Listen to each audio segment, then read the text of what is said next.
Part चल रहा था, छठवां पार्ट था रासायनिक अभिक्रियाएं। रासायनिक अभिक्रियाएं, रासायनिक अभिक्रियाओं के बारे में बात करी थी। रासायनिक प्रकृति, रासायनिक अभिक्रियाएं होती है, दो अवस्थाएं होती है, भौतिक अवस्था, रासायनिक परिवर्तन, भौतिक परिवर्तन, केमिकल चेंजेस और फिजिकल चेंजेस। भौतिक को क्या कहते हैं? Physical changes. केमिकल किसे कहते हैं? रासायनिक। अब इनके बारे में जो भी अभिक्रियाएं थी वो पढ़ चुके थे। पहली अभिक्रिया पढ़ा था, पहली अभिक्रिया कौन सी थी? संयोजन के बारे में पढ़ लिए थे। दूसरी अभिक्रिया संयोजन अभिक्रिया हो गई थी पहली। दूसरी थी विस्थापन अभिक्रिया, विस्थापन के बारे में पढ़ चुके थे। तीसरी अभिक्रिया कौन सी थी? द्विविस्थापन अभिक्रिया, द्विविस्थापन अभिक्रिया। और चौथी आज पढ़ रहे हैं कौन सी अभिक्रिया है? अपघटनीय अभिक्रिया बोलते हैं उसे, अपघटनीय अभिक्रिया। और क्या नाम उसका? अपघटनीय। दूसरा वियोजन अभिक्रिया भी कह सकते हैं इसे। और क्या कह सकते हैं? वियोजन अभिक्रिया भी कह सकते हैं। अब आज पढ़िए हम अपघटनीय एवं वियोजन अभिक्रिया के बारे में। वियोजन अभिक्रिया एवं अपघटनीय अभिक्रिया के बारे में पढ़ेंगे। तो वियोजन अभिक्रिया क्या है? जब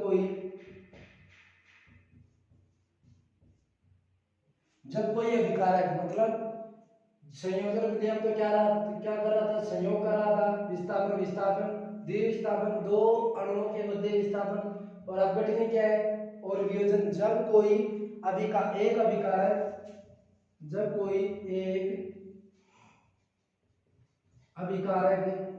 कोई एक अभिकारक क्या करता है?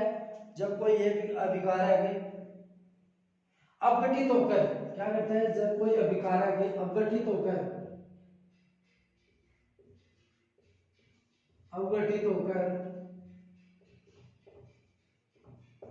कितने अणुओं में? दो या दो से अधिक अणुओं में टूटता है। दो या दो से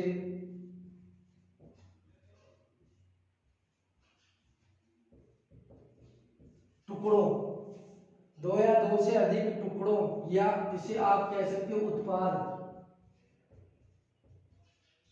क्या कह सकते हो? जब कोई अभिकारक क्या है? एक अभिकारक को क्या कह सकते हैं? क्रियाकारक भी कह सकते हैं।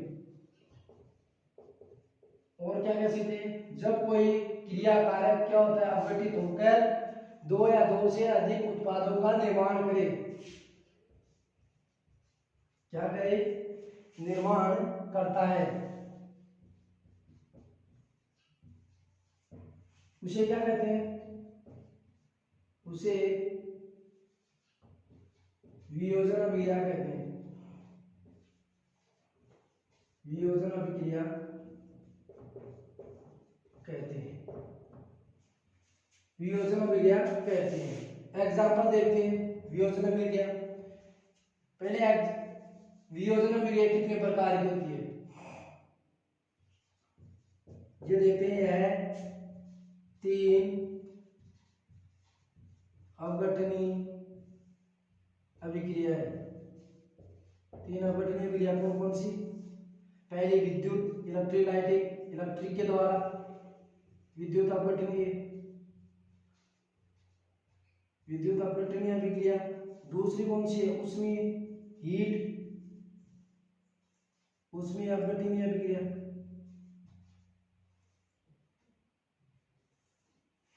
ऊष्मीय अपघटनीय अभिक्रिया। और तीसरी कौन सी थी? एक हो गई इलेक्ट्रोलाइटिक अपघटनीय ऊष्मीय अभिक्रिया, और तीसरी थी प्रकाशीय अभिक्रिया। अभी इनकी उपस्थिति किस किस में अभिक्रिया होती है? ये किसके द्वारा गठित होती है? ऊष्मा के द्वारा नहीं, ये किसके द्वारा होती है? विद्युत के द्वारा। विद्युत प्रवाहित के कारण क्या करेंगे?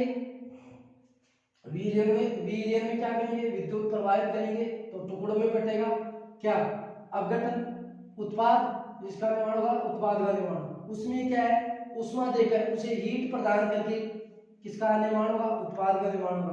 प्रकाश से क्या है, इसमें क्या है, किसी पदार्थ को क्या करेंगे, उष्मा देंगे, पदार्थ को क्या करेंगे, उष्मा देंगे। उष्मा देते ही क्या करेगा, वो उत्पाद में बदलेगा, उत्पाद में निर्माण होगा। इसका निर्माण किसमें होगा, उत्पाद में। अब प्रकाश से क्या है, प्रकाश के द्वारा, सूर्य के द्वारा, मतलब सूर्य की ऊर्जा से उत्पाद का निर्माण, उत्पाद का निर्माण होना।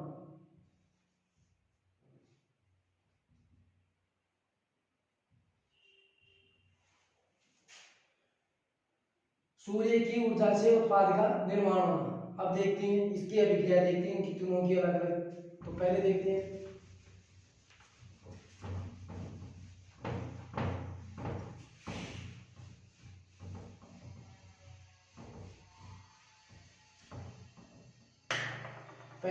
अभिक्रिया, विद्युत परिभाषा देख ली, विद्युत अभिक्रिया, विद्युत अपघटनीय अभिक्रिया भी बोल सकते हैं इसे। विद्युत अपघटनीय अभिक्रिया किसके द्वारा करवाते हैं, देखो H2 तत्व लेते हैं, H2 की अभिक्रिया करवाते हैं तो क्या बनेगा, H और ऑक्सीजन बाहर निकल जाए तो दोनों गैसें बाहर निकल जाएंगी, H2 बाहर निकल जाएगी प्लस O2 बाहर निकल जाएगी। H2 के कितने अणु हैं, 2 अणु हैं तो 2 अणु लगा देते हैं।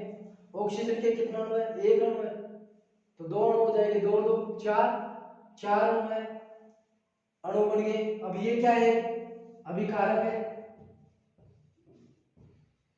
क्या है, अभिकारक है। और ये क्या है, हमें उत्पाद प्राप्त हुआ है, क्या प्राप्त हुआ है, उत्पाद। क्या करते हैं हम, जल लेते हैं, जल को क्या करते हैं हम, विद्युत प्रवाहित करते हैं,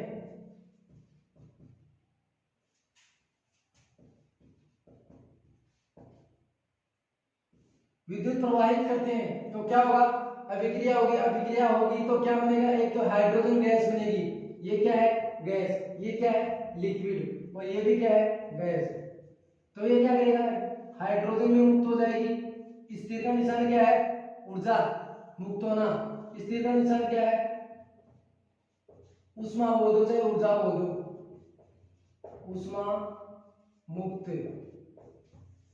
ऑक्सीजन मुक्त हो रही है, H2 मुक्त हो रही है, किसके द्वारा, विद्युत प्रवाहित होने के कारण। विद्युत क्या करता है, अपघटनीय टुकड़ों में चेंज करने का कार्य करता है। अब दूसरी क्रिया देखते हैं, दूसरी कौन सी है, उष्मीय, उष्मीय अभिक्रिया। उष्मीय अभिक्रिया का उदाहरण देखते हैं, उष्मा के द्वारा अपघटित होना क्या कहलाता है, उष्मीय अभिक्रिया कहलाती है। तो उष्मा की अभिक्रिया देखो, CO3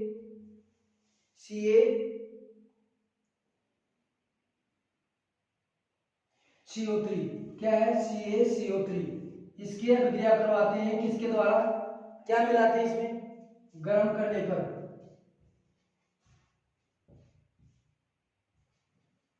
ताप देने पर। तो किसमें टूटेगा ये, पहले तो किसमें टूटेगा, Ca में टूटेगा, क्या बनेगा, CaO प्लस, क्या परिवर्तित हो जाएगा, CaO प्लस CO3, मतलब कार्बन डाइऑक्साइड CO2 बाहर निकल जाएगी, ये क्या हो गई, मुक्त। अब ये संतुलित है क्या, देखते हैं संतुलित है। आज Ca का एक अणु है, CO3 मतलब कार्बन का एक अणु है तो कार्बन का एक अणु है। ऑक्सीजन के कितने अणु है, 2 अणु है तो ये ऑक्सीजन के कितने अणु है, एक अणु यहाँ पे है, एक अणु यहाँ पे है, 2 अणु हो गए। तो इसका निर्माण होगा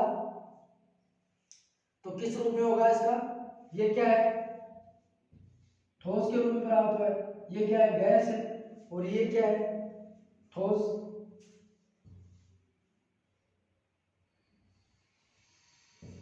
ये क्या है, अभिकारक या क्रियाकारक, और क्या कह सकते हैं अभिकारक को, क्रियाकारक भी कह सकते हैं। अब दूसरी अभिक्रिया लेते हैं, इसे क्या कहते हैं, कैल्शियम कार्बोनेट, इसे क्या कहते हैं, कैल्शियम कार्बोनेट भी कह सकते हैं, कैल्शियम कार्बोनेट, इसे और क्या कह सकते हैं, कैल्शियम कार्बोनेट। अगर इसको तोड़ देते हैं तो ये बन जाता है, और ये किस में चेंज हो जाता है, कार्बन डाइऑक्साइड में। अब तीसरी अभिक्रिया लास्ट देखते हैं, प्रकाशीय,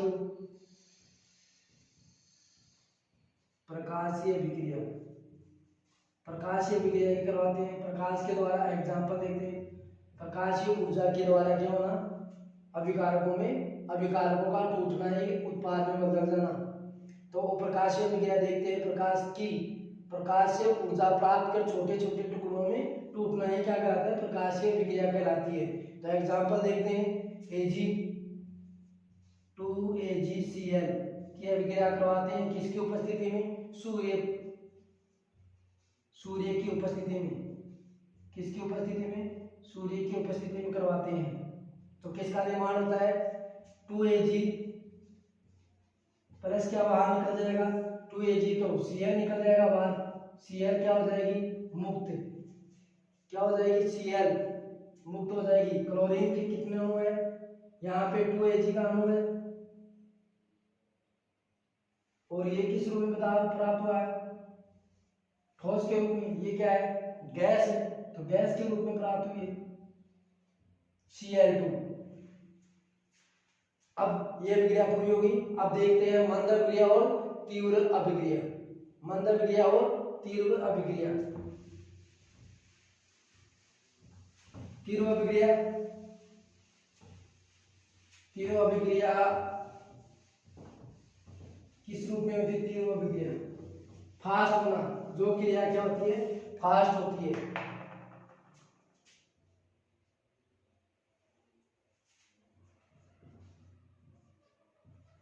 तीव्र अभिक्रिया के बारे में पढ़ते हैं, पहले मंद के बारे में पढ़ लेते हैं।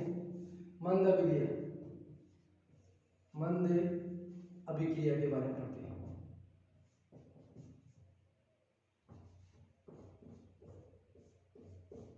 मंद अभिक्रिया के बारे में पढ़ते हैं। मंद अभिक्रिया किसे कहते हैं, वे अभिक्रिया, वे रासायनिक अभिक्रिया, वे रासायनिक अभिक्रिया, वे रासायनिक अभिक्रिया जिनको पूरा होने में क्या लगता है, समय लगता है, जिनको पूरा होने में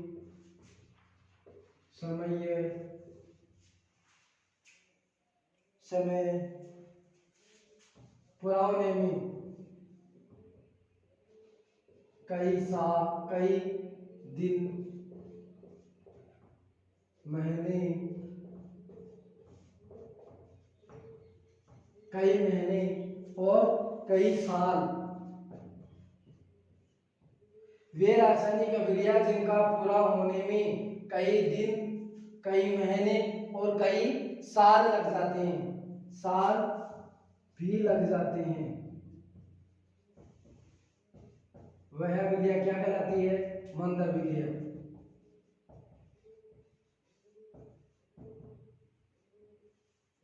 मंद अभिक्रिया कहते हैं। अब मंद अभिक्रिया का पहला उदाहरण देखते हैं, जैसे एक एग्जांपल लेते हैं, किसके साथ करवाते हैं इसकी अभिक्रिया, देखिए जैसे एक अच्छा उदाहरण इसका, लोहे पर क्या लगना, लोहे पर जंग लगना, जंग लगना, लोहे पर क्या लगना, जंग लगना। तो लोहे का सूत्र याद है तो आपको आसानी रहेगी। लोहे का सूत्र क्या है, Fe2 dot 2Fe2O3 dot 3H2O, लोहे का क्या है, लोहे पर जंग लगना का सूत्र क्या है, 2Fe2O3 प्लस डॉट 3H2। मतलब इसको क्या प्राप्त होती है, जंग कैसे लगती है, तो जंग देखते हैं किससे लगती है। सबसे पहले ऑक्सीजन की उपस्थिति में होगी, ऑक्सीजन पर्याप्त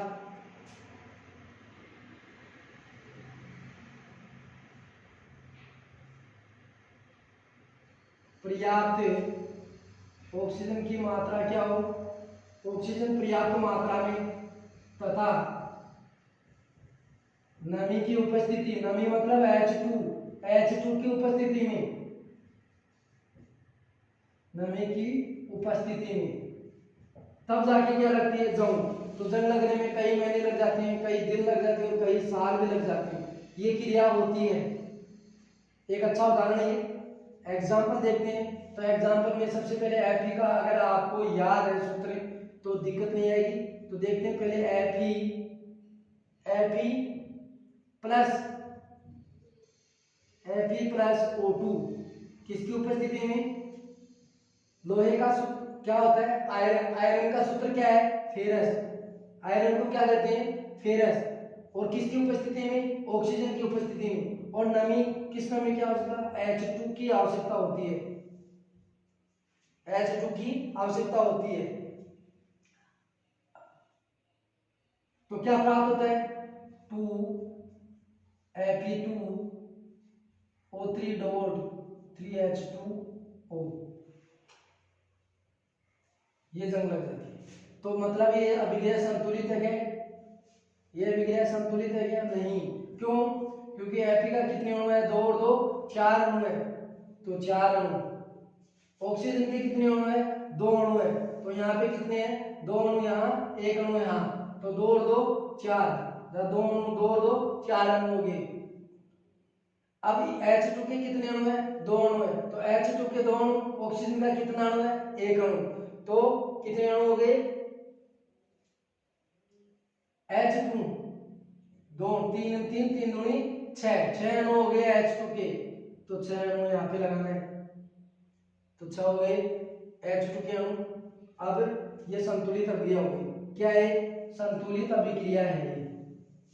कैसे हुई, फेरस, फेरस की Fe2 क्यों, 4 अणु है इसके पास, तो 4 हो गए, ये संतुलित है Fe2।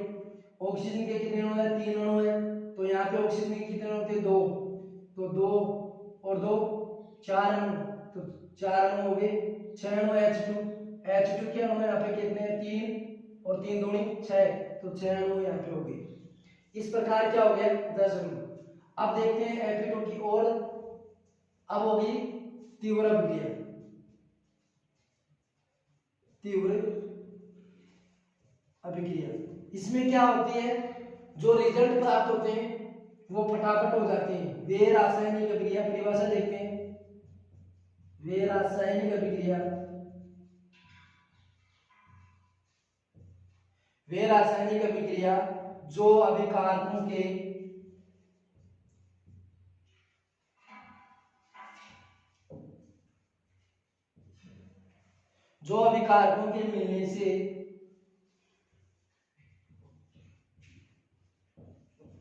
मिलने से बहुत तीव्र गति से, बहुत तीव्र गति से या तीव्र वेग से क्या हो जाती है, संपन्न हो जाती है, मतलब पूर्ण हो जाती है, तीव्र गति से पूर्ण हो जाती है, पूर्ण हो जाती है, क्या कहलाती है, तीव्र अभिक्रिया भी कहलाती है। और इसे क्या कह सकते हैं, और आयनिक अभिक्रिया भी कहते हैं, आयनिक अभिक्रिया भी कहते हैं। इसे क्या कहते हैं, आयनिक अभिक्रिया भी कह सकते हैं। और क्या कह सकते हैं, इन्हें प्रबल अम्ल, प्रबल अम्ल व प्रबल क्षार, प्रबल क्षार जो किस रूप में होते हैं, तीव्र रूप में। लेकिन अभिक्रिया किस रूप में बनाते हैं, उदासीन में तो बनाते हैं, क्योंकि दोनों अम्ल क्या है, प्रबल है। एक तो प्रबल अम्ल हो गया, प्रबल क्षार हो गया, तो दोनों क्या है, ताकतवर है। तो किस रूप में होंगे, इसकी प्रकृति किस रूप की होगी, उदासीन हो जाएगी। और किस रूप में, तीव्र अभिक्रिया होगी। किस रूप में होगा, तीव्र अभिक्रिया के रूप में प्राप्त होगा।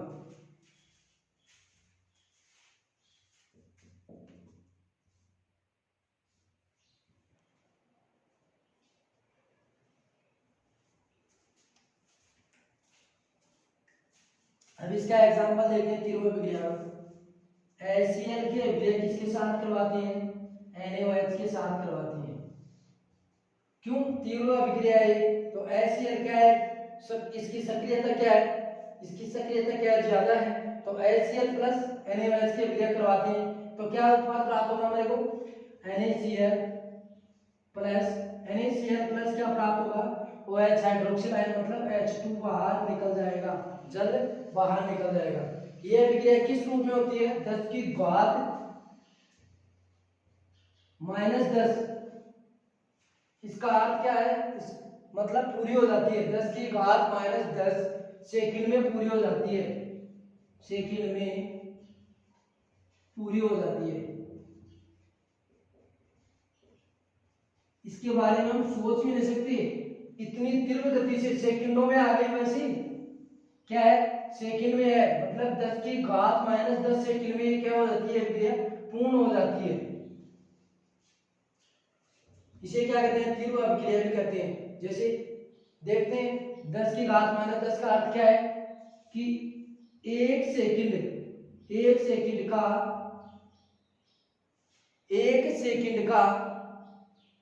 10 अरबवां भाग, 10 अरबवां भाग।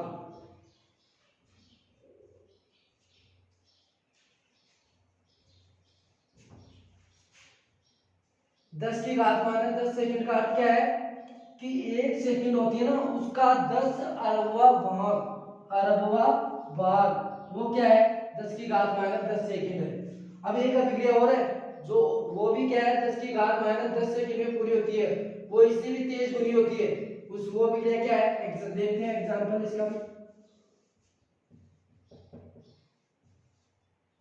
उसके भी किसके साथ करवाते हैं, एक तो AgNO3 के साथ, AgNO3 की अभिक्रिया किससे करवाते हैं, इसकी तो करवाते हैं NaOH के साथ, इसकी करवाते हैं HCl के साथ, HCl प्लस NaOH की करवाते हैं। अब AgNO3 की किससे करवाते हैं, HCl के साथ करवाते हैं, HCl के साथ करवाते हैं। तो क्या उत्पाद प्राप्त होगा, AgCl 2AgCl plus HNO3, 2AgCl plus NO3 क्या प्राप्त होगा, NO3 HNO3 क्या प्राप्त होगा, प्लस HNO3 प्राप्त हो जाएगा। मतलब यहाँ पे Ag के अणु कितने हैं, 2 अणु, NO3 के कितने अणु हैं, 3 अणु, NO3 HNO3 हो गया, HCl तो H यहाँ पे आके जुड़ गया। तो यह अभिक्रिया क्या है, संतुलित अभिक्रिया है। यह अभिक्रिया कितने सेकंडों में से पूर्ण होती है, 10 की घात -10 सेकंड में पूरी हो जाती है। मतलब हम सोच भी नहीं सकते इतनी जल्दी हो सकती है यह अभिक्रिया पूरी। अब देखते हैं उत्क्रमणीय अभिक्रिया और अनुत्क्रमणीय अभिक्रिया के बारे में।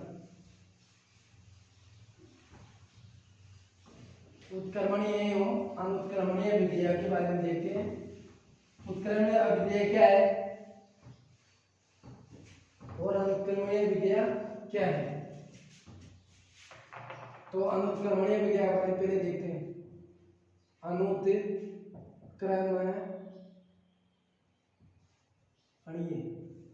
अनुत्क्रमणीय अभिक्रिया, अनुत्क्रमणीय अभिक्रिया कौन सी है, वे रासायनिक अभिक्रिया जो केवल एक ही दिशा में क्या हो, संपन्न हो, एक ही दिशा में चलती हो।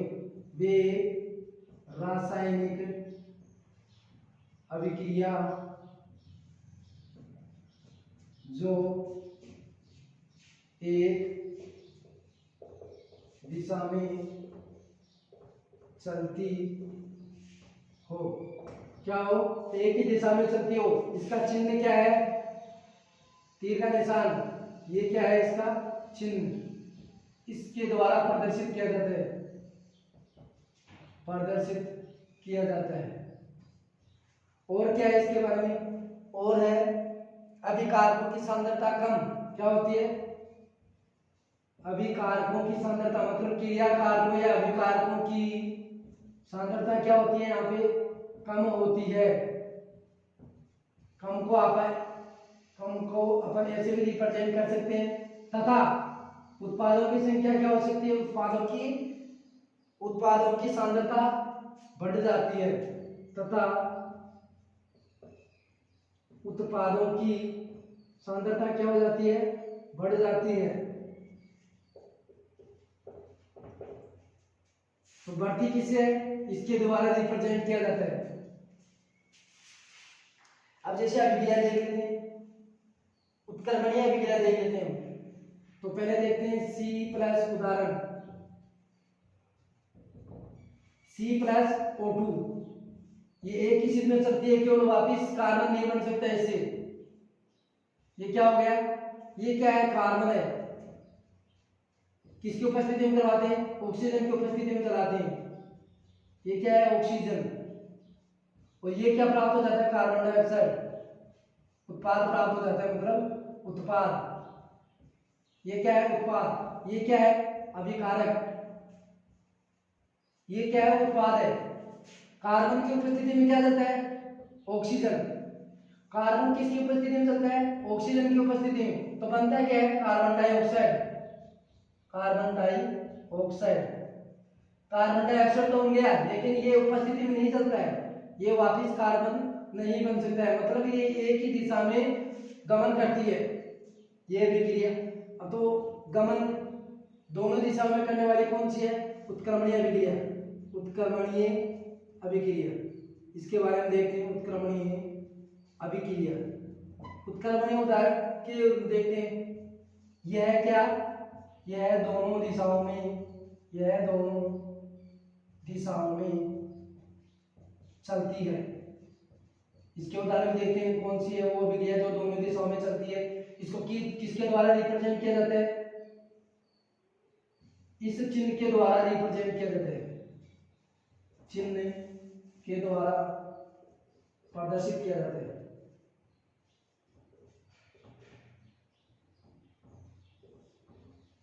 प्रदर्शित किया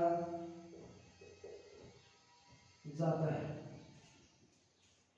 और क्या होता है, इसमें अभिकारकों की सांद्रता क्या होती है, कम, तो इसमें क्या होती है, ज्यादा, तथा इसमें उत्पादकों की सांद्रता बढ़ जाती है, तो इसमें उत्पादकों की सांद्रता कम हो जाती है। तो दूसरा पॉइंट लिखते हैं, और क्या होता है इसमें, चिन्ह तो प्रदर्शित हो गया।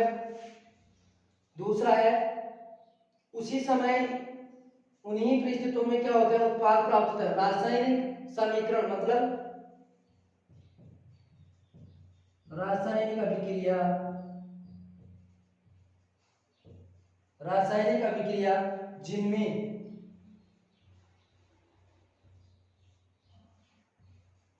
अभिकारकों,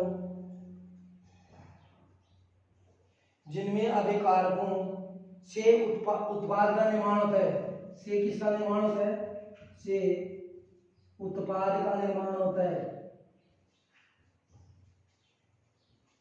उत्पाद का निर्माण, उत्पाद का निर्माण होता है। उसी समय उन्हीं परिस्थितियों में उत्पाद भी अभिक्रिया करके अभिकारकों का निर्माण करता है। क्या होता है, उन्हीं परिस्थितियों में तथा उसी समय उन्हीं परिस्थितियों में क्या करता है, अभिकारक, उन्हीं परिस्थितियों में उत्पाद भी किसका निर्माण करते हैं, उत्पाद भी अभिक्रिया करके क्या करते हैं, अभिक्रिया, उत्पाद क्या करते हैं, अभिक्रिया करके क्या करते हैं, निर्माण करते हैं, किसका, अभिकारकों का, करके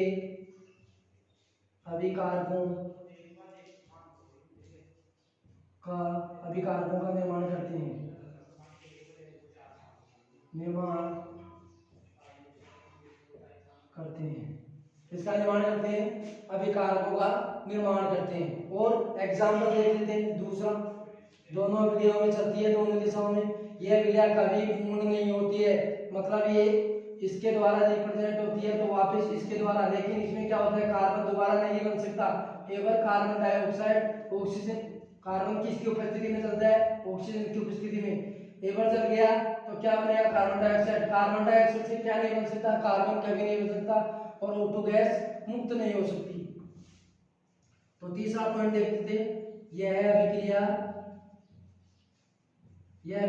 कभी पूर्ण नहीं होती है, कभी भी पूर्ण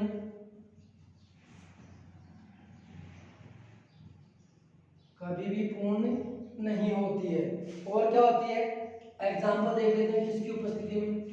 N2 की अभिक्रिया किसके साथ करवाते हैं, 3H2 के साथ, मतलब हाइड्रोजन गैस के रूप में जलाते हैं। H2 के साथ जलाएंगे तो किसकी उपस्थिति में, Pb लैंड की उपस्थिति में जलाएंगे तो क्या प्राप्त होगा, 2NH3, तो क्या प्राप्त हो जाएगा, 3NH3 प्राप्त हो जाएगा। ये क्या है, अमोनिया है, अमोनिया।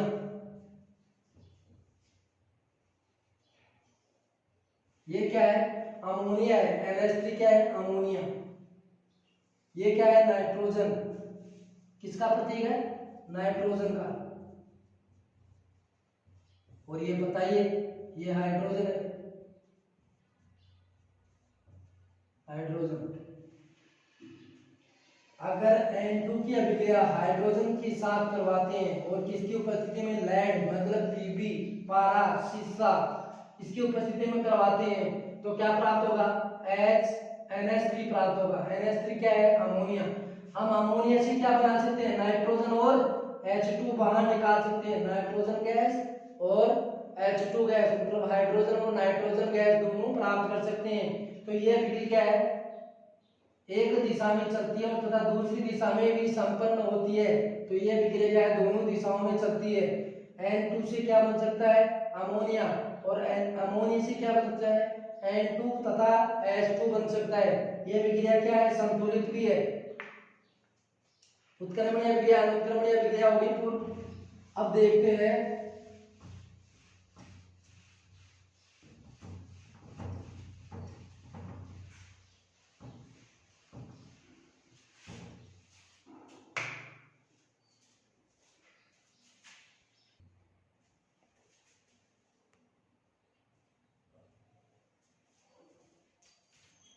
अब पढ़ते हैं ऑक्सीकरण।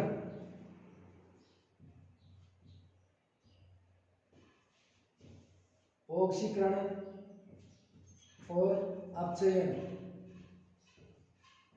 ऑक्सीकरण और अपचयन किसे कहते हैं। तो पहले हम पढ़ते हैं ऑक्सीकरण के बारे में। ऑक्सीकरण, तो ऑक्सीकरण में पहला पॉइंट है, मतलब ऑक्सीजन का संयोग होना, ऑक्सीजन या ऋण विद्युतीय तत्व, ऋण विद्युतीय तत्व का संयोग, ऋण विद्युतीय तत्व का संयोग। दूसरी क्या है, हाइड्रोजन, हाइड्रोजन या धन विद्युतीय तत्व, धन विद्युतीय तत्व का क्या होना, धन विद्युतीय तत्व का त्याग, तत्व का त्याग होना। अब वो क्या होता है, इलेक्ट्रॉन का बाहर निकलना, मतलब इलेक्ट्रॉन का त्याग, इलेक्ट्रॉन का त्याग होना। पहला क्या है, ऑक्सीजन का जुड़ना, ऑक्सीजन का जुड़ना तथा ऋण विद्युतीय तत्व का संयोग। ऋण विद्युतीय तत्व का क्या होता है, ये क्या करते हैं, आपस में सहयोग करते हैं। और ये क्या करता है, हाइड्रोजन तथा धन विद्युतीय तत्व का क्या करता है, त्याग। हाइड्रोजन धन विद्युतीय तत्व है और इलेक्ट्रॉन क्या करता है, त्याग होता है। अब एग्जांपल देखते हैं इनका, तो एग्जांपल देखते हैं। तो किसके साथ किसकी क्रिया करवाते हैं, पहले देख लेंगे C+O2। इसकी अभिक्रिया करवाएंगे तो CO2 बन जाएगा। किसका संयोग हो रहा है, H2 का, मतलब ऑक्सीजन का संयोग हो रहा है, O2 का संयोग हो रहा है। देखो ये कार्बन है और O2 है, ये दोनों क्या हो गए, संयोग हो गए, संयोग करेंगे किस रूप में, ऋणात्मक विद्युतीय तत्व है। ये क्या है, पॉजिटिव, ये क्या है, नेगेटिव, दोनों जुड़ेंगे तो क्या होगा, ऋणात्मक विद्युतीय तत्व है, इनका क्या हो जाएगा, संयोग। संयोग किसका निर्माण करेगा, कार्बन डाइऑक्साइड का, कार्बन डाइऑक्साइड का। अब ऐसे दूसरी अभिक्रिया देखते हैं, दूसरा उदाहरण किसके साथ करेंगे, PbS प्लस किसके साथ, 2SO2, 2O2 के साथ ऑक्सीजन की उपस्थिति में करवाते हैं, वो भी संयोग कर रहा है। तो संयोग ऑक्सीजन होगा, किसकी, ताप से करवाते हैं अभिक्रिया। तो क्या प्राप्त होगा, PbSO4 प्राप्त होगा। तो क्या हो रहा है, O2 का संयोग हो रहा है यहाँ पे, धन विद्युतीय तत्व। तो धन विद्युतीय तत्व का एक उदाहरण भी देख लेते हैं। क्या करता है, Pb क्या है, नेगेटिव, इनको लिखने की आवश्यकता नहीं है वैसे। Pb किसकी उपस्थिति में करवाते हैं, हीट, ऊर्जा देते हैं, ऑक्सीकरण होता है। मतलब जिस चीज का ऑक्सीकरण होगा वो क्या है, ऑक्सीजन, और हाइड्रोजन क्या है, त्याग दे रहा है। तो दूसरा उदाहरण, तीसरा उदाहरण देखते हैं, Cl विद्युत ऋण विद्युतीय तत्व से करवाते हैं तो Fe लेते हैं। Fe का अर्थ क्या है, फेरस, फेरस का मतलब आयरन, और किसकी उपस्थिति में, Cl2 की उपस्थिति में। तो क्या प्राप्त होगा, FeCl2, FeCl2 प्राप्त हो गया, किसकी, मतलब ऋण विद्युतीय तत्व है, ऋण विद्युतीय तत्व का संयोग।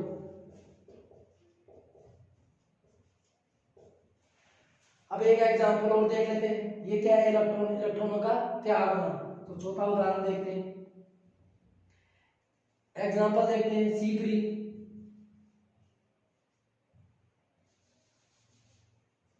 इलेक्ट्रॉन का नहीं, पहले देखते हैं हम, हाइड्रोजन का धन विद्युतीय तत्व का त्याग होना, हाइड्रोजनीय धन तत्व का त्याग होना। तो CH3, CH3 क्या लिखा, CH2OH। इसका रासायनिक नाम बताता हूं, एथेनॉल।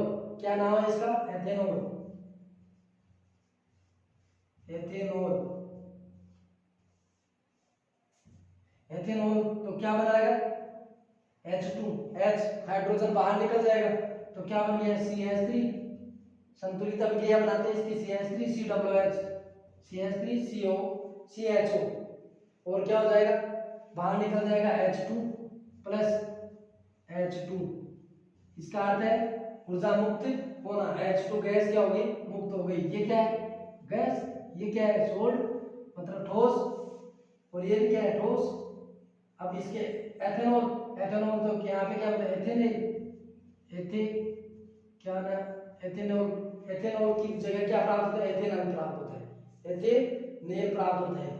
अब देखते हैं लास्ट उदाहरण, इलेक्ट्रॉन का त्याग होना। इलेक्ट्रॉन का त्याग किससे, सोडियम क्या है, इलेक्ट्रॉन है, पॉजिटिव धनावेश है इसके ऊपर, तो त्याग हो रहा है, तो किस में जाएगा, ऋणावेश में। तो ऋणावेश में क्या बनेगा, Na+, क्या निकल जाएगा बाहर, इलेक्ट्रॉन निकल जाएगा बाहर, Na++ इलेक्ट्रॉन बाहर निकल गए। अब लास्ट एक और उदाहरण देख लेते हैं, किसके साथ, ये तो सोडियम के साथ करवाया था। सोडियम पे चार्ज कौन सा होता है, पॉजिटिव, और निकल क्या है, इलेक्ट्रॉन, इलेक्ट्रॉन का त्याग हो रहा है। तो देखते हैं दूसरा उदाहरण, Fe+ की अभिक्रिया करवाते हैं, तो Fe+ क्या प्राप्त हो जाएगा, इलेक्ट्रॉन त्याग देंगे, Fe+3+। फेरस पे कितने अणु होते हैं, 3। ये अभिक्रिया ऑक्सीकरण की होगी। अब देखते हैं अपचयन के बारे में।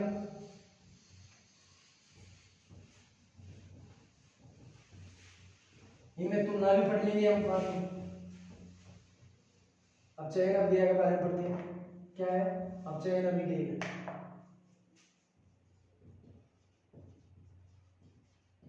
अपचयन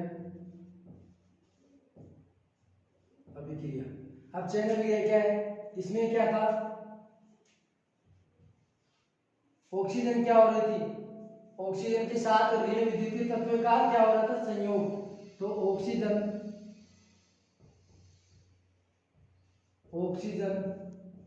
या ऋण विद्युतीय तत्व का संयोग हो रहा था। इसमें क्या है, ऑक्सीजन का बाहर निकलना, मतलब ऑक्सीजन या ऋण विद्युतीय तत्व, ऋण विद्युतीय तत्व का त्याग, ऑक्सीजन का त्याग होगा और ऑक्सीजन इसमें क्या होती है, ऑक्सीकरण में जुड़ती है। तो क्या हो जाएगा, ऑक्सीकरण, ऑक्सीजन या ऋण विद्युतीय तत्व का संयोग, ऋण विद्युतीय तत्व का संयोग, ऋण विद्युतीय तत्व का त्याग। और दूसरा पॉइंट क्या है, हाइड्रोजन, इसमें क्या होगा, हाइड्रोजन जुड़ेगा, हाइड्रोजन या धन विद्युतीय तत्व का संयोग, का संयोग होना, क्या होना, संयोग होना। और लास्ट क्या हो गया, इलेक्ट्रॉन का, इलेक्ट्रॉन को क्या करना, ग्रहण करना, ग्रहण करना। एग्जाम्पल देख लेते हैं फटाफट से, एग्जाम्पल देखते हैं। ऑक्सीजन, ऑक्सीजन का क्या करता है, त्याग करता है। तो ऑक्सीजन वाली अभिक्रिया लेते हैं, 2MgO, Mg क्या है, इसके साथ संयोग है, लेकिन अब क्या कर रहा है, त्याग रहा है। तो 2Mg प्लस O2 क्या हो जाती है, बाहर निकल जाती है। इसका अर्थ क्या है, मुक्त होना। Mg के कितने अणु है, 2 अणु है, तो Mg के 2 अणु हो गए और ये क्या, O2 बाहर, तो ये अभिक्रिया क्या हो गई, अपचयन। O2 क्या होती है, मुक्त। यहाँ पे ऑक्सीजन क्या हो रही है, मुक्त, ऑक्सीजन क्या हो रही है, मुक्त हो रही है। एग्जाम्पल एक हो गया। दूसरा एग्जाम्पल देखते हैं, 2KCl, 2KClO3, 2KClO3 के साथ करवाते हैं तो क्या निकालेंगे, ऑक्सीजन को मुक्त करना पड़ेगा। तो ऑक्सीजन को क्या करना है, मुक्त करना है, ऋण विद्युतीय तत्व का त्याग होना। तो करवाते हैं 2KCl प्लस O2 क्या हो जाती है, 2KCl प्लस O2 मुक्त हो जाती है, 3O2 मुक्त हो जाती है। ऑक्सीजन कितने अणु, 3 अणु है, तो 3 और 3 6 अणु हो गई। तो O2 क्या हो जाएगी, 3O2 मुक्त हो जाएगी।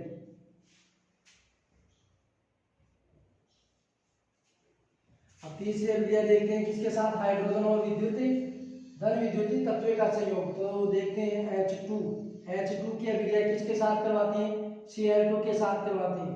तो Cl2 के साथ करवाएंगे तो क्या प्राप्त होगा, 2HCl, मतलब हाइड्रोजन क्या हो रहा है, यहाँ पे जुड़ रहा है, और क्या साथ है, क्लोरीन, क्लोरीन क्या है, जुड़ रही है। तो अब चौथा ऑप्शन देखते हैं, उदाहरण Mg plus Cl2, Mg plus 2Cl2, MgCl2 मतलब धन विद्युतीय तत्व Mg से संयोग करता है।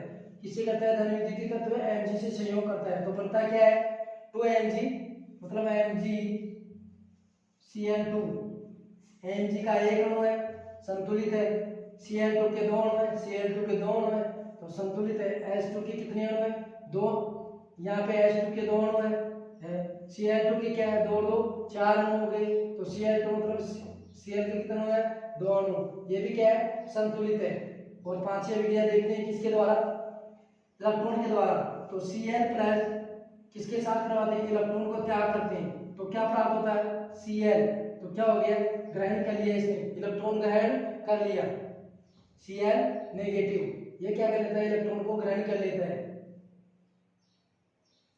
और अब क्या, अब देखते हैं ऑक्सीडेशन, मतलब ऑक्सीकरण को क्या कहते हैं, ऑक्सीडेशन, और इंग्लिश में, अंग्रेजी में ऑक्सीकरण का क्या अर्थ है, ऑक्सीडेशन। अपचयन का क्या, रिडक्शन, क्या कहते हैं, रिडक्शन। इनमें दोनों में अंतर देख लेते हैं फटाफट से। ऑक्सीकरण और एक साइड में लिख लेते हैं अपचयन। अपचयन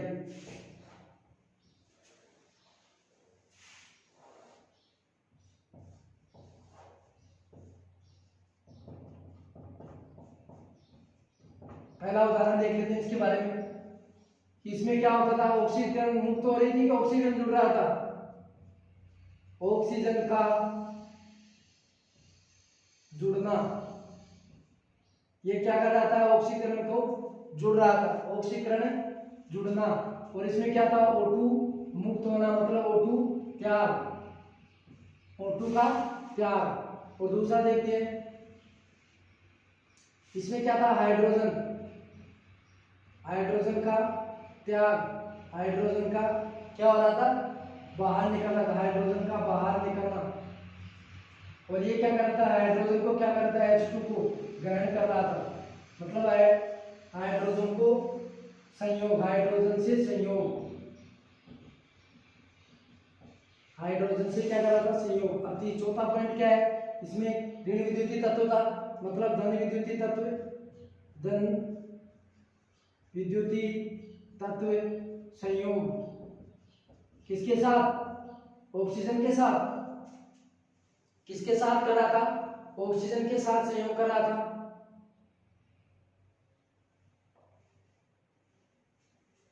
ऑक्सीजन के साथ संयोग कर रहा था। धन विद्युतीय तत्व ये किसके साथ साथ कर रहा था, ऋण विद्युतीय तत्व, ऋण विद्युत तत्व का त्याग। क्या कर रहा था, ऋण विद्युतीय तत्व का त्याग कर रहा था, ऋण विद्युतीय तत्व का, अच्छा हाँ दोनों में होगा, धन विद्युतीय धन विद्युतीय। ये क्या कर रहा था, धन विद्युतीय तत्व का संयोग,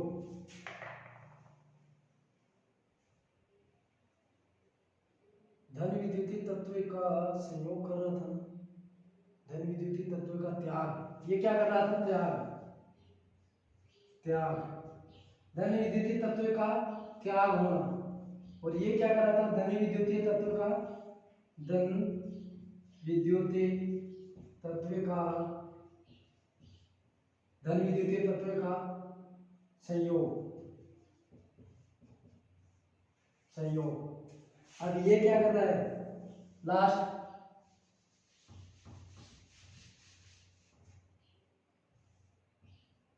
ऋण विद्युतीय तत्व, ऋण विद्युतीय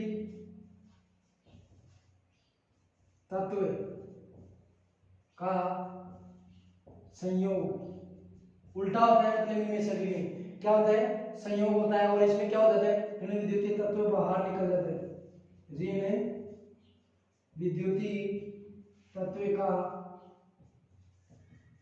बाहर निकलना। ये हो गई इसकी अंतर। अब देखते हैं रेडॉक्स अभिक्रिया क्या है, रेडॉक्स अभिक्रिया के बारे में पढ़ते हैं।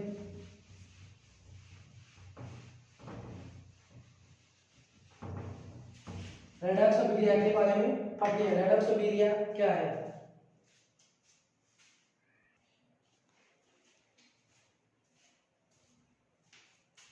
अब देखते हैं हम रेडॉक्स अभिक्रिया, रेडॉक्स अभिक्रिया। अब इसी का दूसरा नाम भी है अपोपचय अभिक्रिया, अपोपचयन, अपोपचय अभिक्रिया भी कहते हैं इसे। क्या कहते हैं, अपोपचय अभिक्रिया भी कहते हैं। ये क्या है, अपोपचय और रेडॉक्स अभिक्रिया क्या है। रेडॉक्स अभिक्रिया क्या है, वह अभिक्रिया, वह अभिक्रिया जिसमें, जिसमें क्या हो, ऑक्सीकरण, जिसमें ऑक्सीकरण और अपचयन, अपचयन दोनों क्या हो, वह अभिक्रिया जिसमें ऑक्सीकरण व अपचयन क्या हो, दोनों एक साथ होते हैं, मतलब दोनों एक साथ होते, एक दोनों एक साथ होते हैं, क्या कहलाते हैं? अपव्यय अभिक्रिया कह दो, चाहे इसे कह दो रेडॉक्स अभिक्रिया। मतलब एक अणु किसका हो, एक तत्व किसका हो, एक तत्व जिसका क्या हो, ऑक्सीकरण, एक तत्व जिसका क्या हो, ऑक्सीकरण, दूसरे तत्व के क्या हो, उसी अभिक्रिया में क्या हो, दूसरे तत्व का अपचयन। ये दोनों में क्या कहलाते हैं? रेडॉक्स अभिक्रिया, रेडॉक्स अभिक्रिया कहते हैं, रेडॉक्स अभिक्रिया कहते हैं। अब रेडॉक्स अभिक्रिया का उदाहरण देख लेते हैं, जैसे जैसे Zn प्लस CuSO4 के साथ करवा, मतलब Zn zinc plus copper sulphate के साथ करवाते हैं, किसकी उपस्थिति में? ताप की उपस्थिति में करवा देते हैं, किसकी उपस्थिति में? ताप की उपस्थिति में। तो Zn इसका शॉर्ट क्या बनता है, मतलब जिंक की उपयोग किसके साथ करवाते हैं? कॉपर सल्फेट के साथ में, तो इन दोनों को करवाते हैं। तो ZnSO4 प्लस Cu क्या हो जाती है, बाहर निकल जाती है, कॉपर क्या हो जाता है, बाहर निकल जाता है, इसके साथ इसके अभिक्रिया करवाते हैं। तो किसका तो ऑक्सीकरण होगा, किसका अपचयन होगा, ये देखते हैं। तो ये देखते हैं, Zn क्या करता है, इसके साथ अभिक्रिया करता है, SO4 क्या हो जाते हैं, Cu क्या है, +2 आयन, और SO4 क्या है, SO4 -2 आयन देता है। ये क्या करता है, Zn के साथ क्रिया कर लेता है, और Zn से क्या करता है, एक तत्व जुड़ जाता है, और ये क्या करता है, इसके साथ क्रिया करके कॉपर को बाहर निकाल देता है। इसे तो क्या कहते हैं हम, ऑक्सीकरण। ऑक्सीकरण का अर्थ समझ में आया क्या, कि क्या करता है, एक से अधिक कारकों को जोड़ना, मतलब ये ऑक्सीकरण कर रहा है, इसको क्या कर रहा है, ग्रहण कर रहा है। ये जिंक सल्फेट क्या करता है, Zn के साथ अभिक्रिया करके क्या बनाता है, सल्फेट बनाता है, कॉपर को क्या कर देता है, बाहर फेंक देता है, क्या कर देता है, बाहर फेंक देता है, और किसके साथ जुड़ जाता है, जिंक के साथ जुड़ जाता है। तो ये क्या बन जाती है, अपचयन।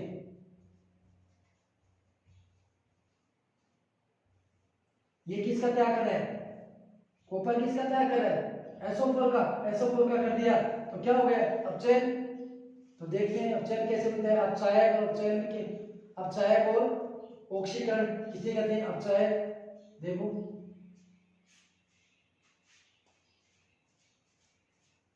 सक्रियता श्रेणी किसकी ज्यादा है, Zn की सक्रियता श्रेणी ज्यादा है, तो ज्यादा है तो किसके साथ क्रिया करेगा, SO4 के साथ, मतलब सक्रियता, सक्रियता श्रेणी ज्यादा किसकी, Zn की, और इसका क्या होगा, इसे क्या कहते हैं, अपचायक भी कहते हैं, इसे क्या कहते हैं, अपचायक भी कहते हैं, और उसे क्या कहते हैं, अपचयन भी कह सकते हैं। मतलब अपचयन इसका क्या होता है, ऑक्सीकरण हो जाता है Zn का,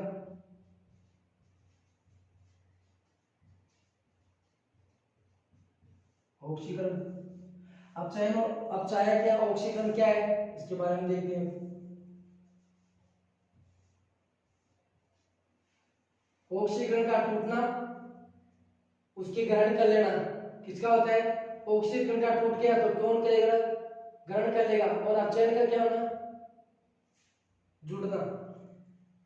तो जिनका ऑक्सीकरण होता है उसे तो क्या कहते हैं, अपचायक कहते हैं, क्या कहते हैं, अपचायक। पहला पॉइंट देते हैं, जिनका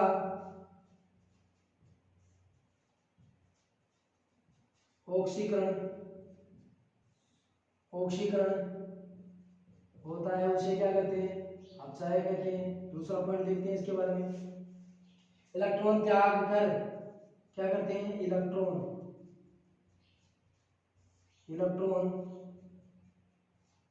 त्याग कर क्या करते हैं, अन्य पदार्थ,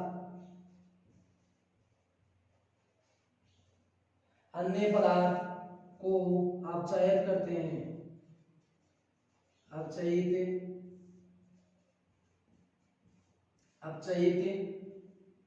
करने, अपचयित करने में क्या करते हैं, मदद करते हैं।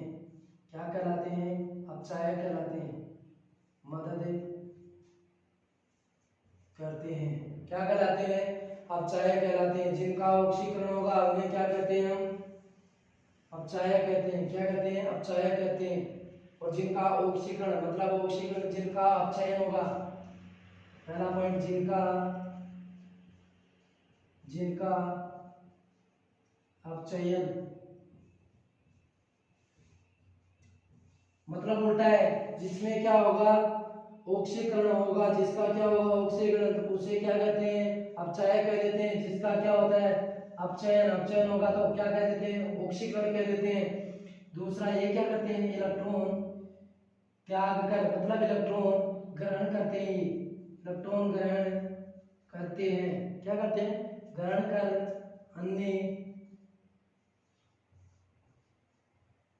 ये क्या करते हैं, अन्य पदार्थ को अपचयन करने में मदद करते हैं। ये अन्य पदार्थ को ऑक्सीकृत करते हैं, अन्य पदार्थ को